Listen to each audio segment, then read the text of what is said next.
Summer Delicacies. Summer is here, and it's my favorite season of the year. Swimming at the pool, playing tag at the park, fireworks with Dad after it gets dark. All of these things I love to do.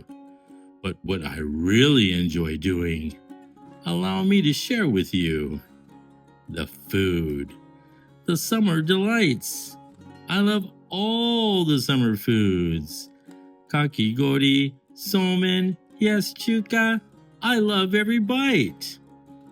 My favorite summer food is poke. That's right. I love poke. This is ahi tuna poke. I got shrimp, maguro or tuna, edamame, and cabbage kimchi. You can get this at Costco. It's really, really good.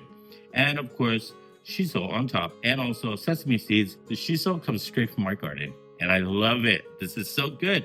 It's easy to make, and it's a wonderful summer dish. Let's try it out.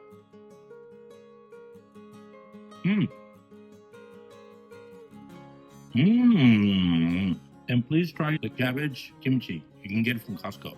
So my favorite summer dish is poke. What's your favorite summer food?